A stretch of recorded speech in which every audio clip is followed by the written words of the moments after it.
राधे राधे दोस्तों, मैं आपका साथी गुलशन सर। आज मैं आपको पढ़ाने वाला हूँ चैप्टर 2, बहुपद किसे कहते हैं। ठीक है, दूसरा चैप्टर जो है बहुपद, पॉलिनोमियल्स।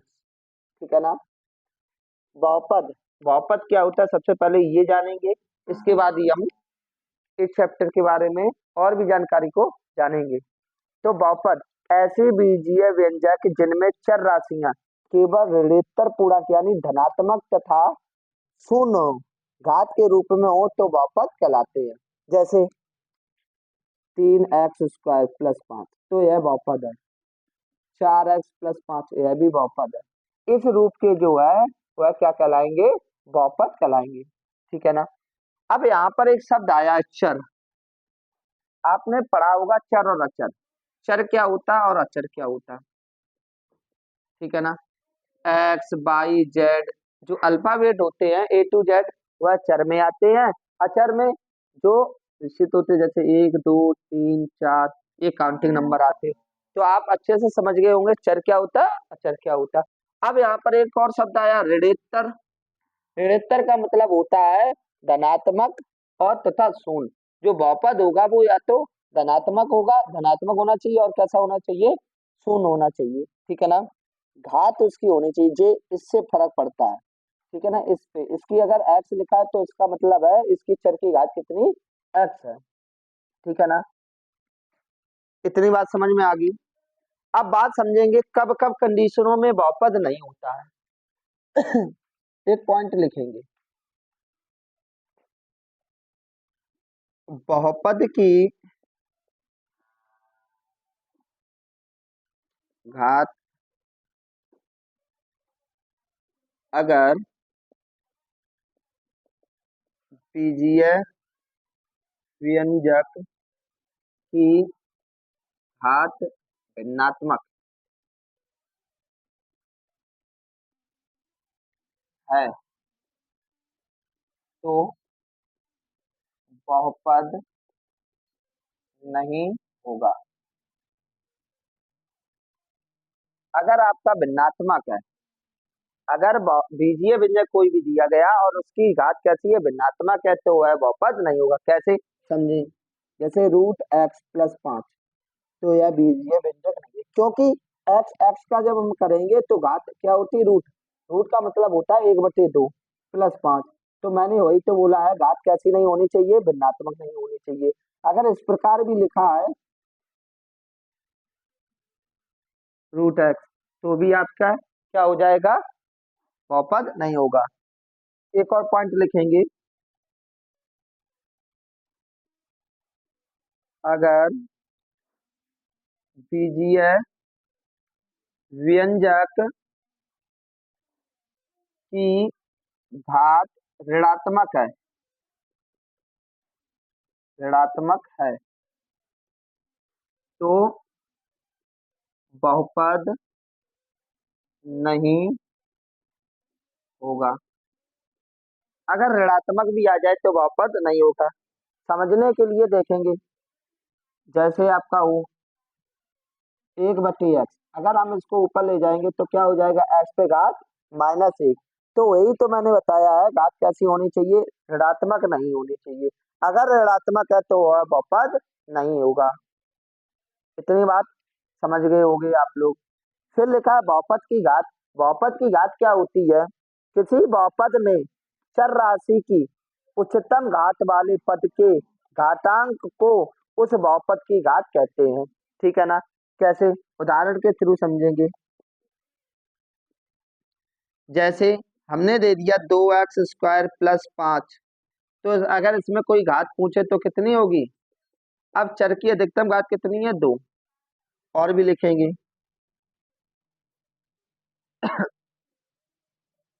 अब इसमें अगर कोई घात पूछे तो कितनी होगी। देखो चर x पे घात 2 है, इधर 5 है, तो इसकी क्या हो जाएगी, 5 हो जाएगी। ठीक है ना। और भी उदाहरण समझेंगे।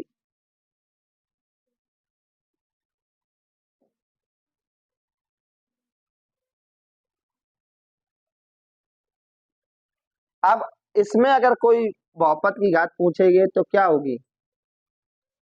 एक बात यहाँ पर समझने वाली है, तभी ये मैंने उदाहरण लिया।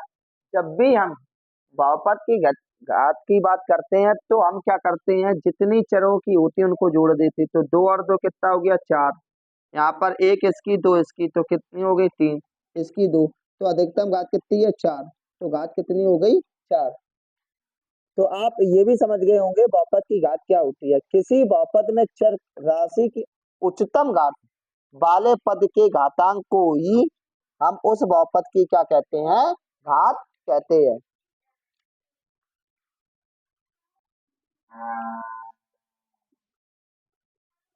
अगला दिया गया टॉपिक, बहुपद का मानक रूप। बहुपद का मानक रूप क्या कहलाता है, स्टैंडर्ड फॉर्म ऑफ ए पॉलीमिनल, इसकी इंग्लिश होती है। तो बहुपद का मानक रूप, बहुपद को आरोही या अवरोही क्रम में लिखने को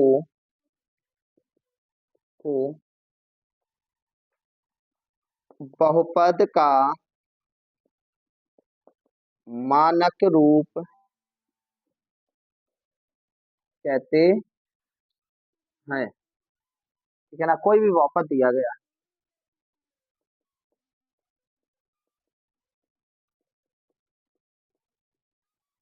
ठीक है ना, इसको अवरोही क्रम और आरोही क्रम में लिखने को ही बहुपद का मानक रूप कहते हैं। आरोही क्रम,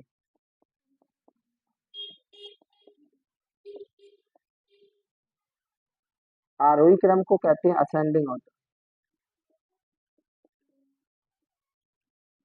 ऑर्डर। बढ़ते क्रम, बढ़ते क्रम में, मतलब छोटी से बड़े की ओर, जैसे दो, चार, छह, आठ, 15, 25, ये इसका कहलाएगा आपका आरोही क्रम। लेकिन अगर बहुपद की बात करते हैं तो क्या होता है, अब यही बहुपद को हम आरोही क्रम में लिखेंगे। आरोही का मतलब होता है छोटा, लेकिन इसमें अचर दिया गया, अगर आरोही पूछा जाएगा तो अचर पद को पहले लिखेंगे। अचर क्या है आपका, पांच। पांच प्लस दो एक्स स्क्वायर, दो एक्स, पहले केवल खाली वाला लिखेंगे, दो एक्स, क्योंकि इसकी घात एक होती है, एक। फिर दो वाला तीन एक्स स्क्वायर, तीन वाला नहीं, फिर पांच एक्स पे घाते चार, प्लस दो एक्स पे घाते पांच। तो ये आपका आरोही क्रम हो गया, बहुपद का आरोही क्रम। ठीक है ना, अब अवरोही क्रम लिखेंगे।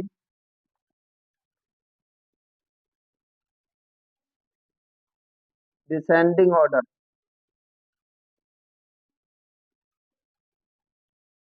डिसेंडिंग ऑर्डर का मतलब होता है छोटे से बड़े की ओर, घटते क्रम में, घटते क्रम में। कहने का मतलब जैसे नौ, पाँच, चार, तीन, एक, तो ये आपका कहलाता है आरोही अवरोही क्रम। अब इसका अगर बहुपद का हम अवरोही क्रम लिखेंगे तो कैसे लिखेंगे, इसमें सबसे पहले हम बड़ी घात देखेंगे। बहुपद की बड़ी घात क्या है, पांच, तो ये पहले लिखेंगे। इसके बाद चार, इसके बाद तीन वाला है नहीं, फिर दो वाला, तीन एक्स स्क्वायर, फिर इसके बाद दो एक्स, लास्ट में अचर। तो यही इस बहुपद का क्या हो गया, अवरोही क्रम हो गया। तो यहाँ पर आपको समझ में आ गया होगा बहुपद का मानक रूप क्या होता है। बहुपद को आरोही या अवरोही क्रम में लिखने को ही बहुपद का मानक रूप कहते हैं। ठीक है, एक ये उदाहरण के रूप में देखेंगे हम। ये दिया गया एक बहुपद, दो एक्स पे घाते पांच प्लस तीन एक्स स्क्वायर प्लस पांच एक्स पे घाते चार प्लस दो एक्स प्लस पांच। इसको लिखना है आरोही क्रम में। आरोही क्रम का मतलब होता है, अंग्रेजी में इसे कहते हैं असेंडिंग ऑर्डर, बढ़ते हुए क्रम में, छोटी से बड़ी, बड़ी से और बड़ी, और बड़ी से और बड़ी, तो छोटे से बड़ी की ओर। ठीक है ना। अब यह बहुपद में देखेंगे तो बहुपद में सबसे पहले हम अचर पद देखेंगे। इसमें हमने देखा अचर पांच है, फिर घातों के क्रम से लगाते रहेंगे, पहले एक घात वाला, फिर दो, फिर चार, फिर पांच वाला। तो ये निकल के है पांच प्लस दो एक्स प्लस तीन एक्स स्क्वायर प्लस पांच एक्स पे घाते चार प्लस दो एक्स पे घाते पांच। ठीक है ना। ये आरोही क्रम हो गया। अब इसी बहुपद को अवरोही क्रम में लिखेंगे। अवरोही क्रम का मतलब होता है डिसेंडिंग ऑर्डर, इंग्लिश में कहते हैं, और इसको कहते हैं घटते क्रम में, मतलब बड़ी फिर छोटी फिर उससे छोटी फिर उससे छोटी। जैसे उदाहरण के रूप में 5 9 5 4 3 1, ये देखो घटता चला जा रहा है। अब लेकिन अगर हम बहुपद की बात करते हैं तो बहुपद में सबसे पहले हम बड़ी घात वाला देखते हैं पद। तो बड़ी घात वाला पद क्या है, 2x पे घाते 5, फिर 5x पे घाते 4, फिर प्लस 3x² प्लस 2x+5। यह आपका अवरोही क्रम हो गया।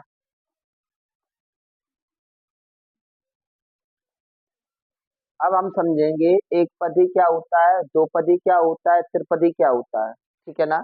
तो सबसे पहले बात करते हैं एक पदी।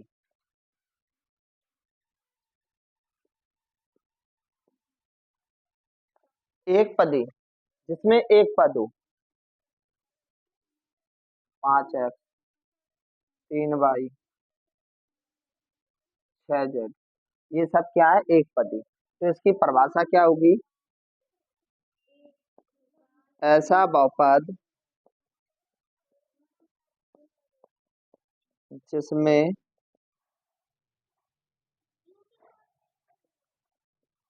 केवल एक पद हो, एक पदी कहलाता है। एक पदी कहलाता है, ठीक है ना। उदाहरण ये हो गए। फिर इसके बाद समझेंगे दो पदी। पहले उदाहरण समझेंगे, इसके बाद, ठीक है। तो दो पदी में दो पद होते, जैसे 2x+5, 3y 2, 5z+1। इस प्रकार के जो बहुपद में देखो, एक पद ये, एक पद ये, एक पद ये, एक पद ये, एक पद ये, एक पद, एक माइनस का भी लिख लेते हैं, 3x-6। तो एक पद ये, प्लस माइनस से करने से पद अलग अलग हो जाते। तो इसमें दो पद है, दो पद इसमें भी, इसमें भी, इसमें भी, ठीक है ना। ऐसा बहुपद, ऐसा बहुपद जिसमें केवल दो पदों,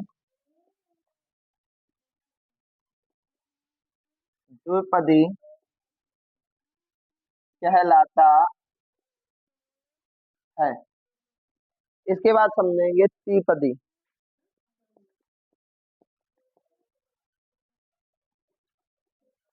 जिसमें तीन पद हो, जैसे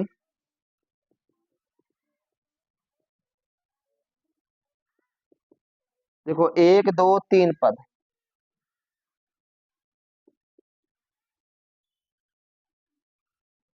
1 2 3 पद,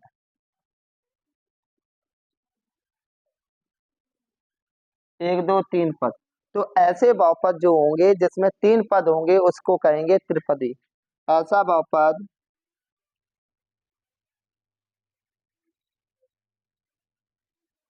जिसमें केवल तीन पद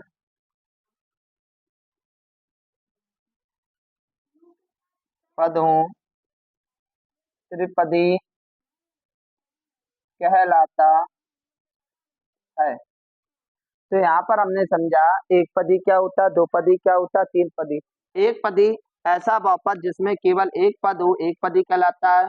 दो पदी ऐसा बहुपद ऐसा बहुपद जिसमें केवल दो पद हो, एक दो, एक दो, दो पदी कहलाता है। त्रिपदी ऐसा बहुपद जिसमें केवल तीन पद हो, त्रिपदी कहलाता है।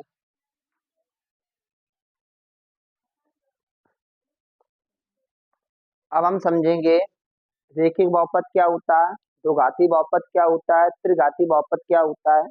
सबसे पहले समझेंगे रेखिक बहुपद।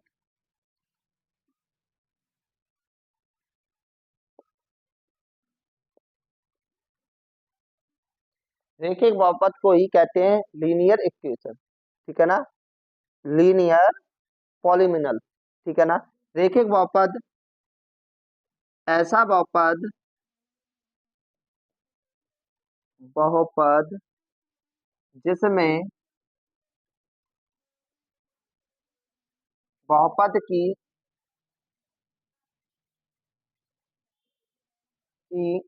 अधिकतम घात, ऐसा बहुपद जिसमें बहुपद की अधिकतम घात एक हो, रेखिक बहुपद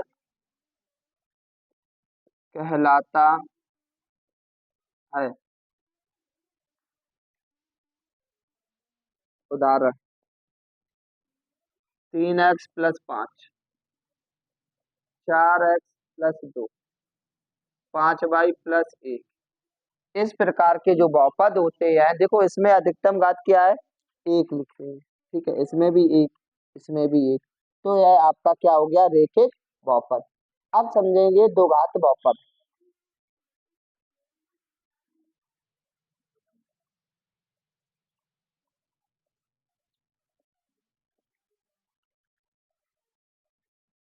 इक्वाटिक पॉलीमिनल कहते हैं, इक्वाटिक पॉलीमिनल, ठीक है ना, दो घात बहुपद।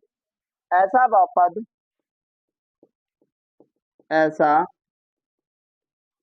बहुपद जिसमें बहुपद की अधिकतम घात दो हो, द्विघाती बहुपद कहलाता है। उदाहरण देखेंगे, 2x² + 5, 2x² + 5x+2, 3x² + 6। इस प्रकार के जो बहुपद है, इसमें देखो अधिकतम घात दो है, इसमें भी दो है, इसमें भी दो है, तो यह आपका दो घात बहुपद कहलाएगा। अब समझते हैं त्रिघात बहुपद।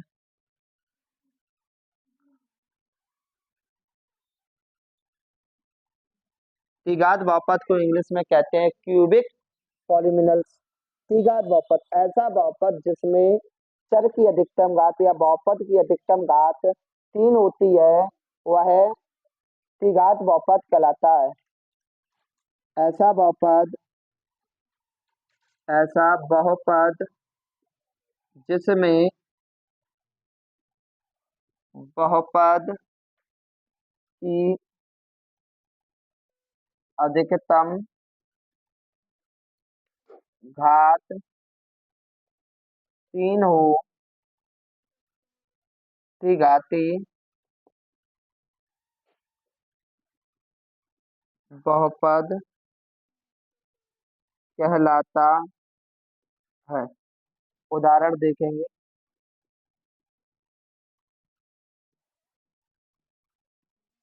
3x³ + 5x² + 5, 3x³ + 2, 5x³ - 5x - 5x²।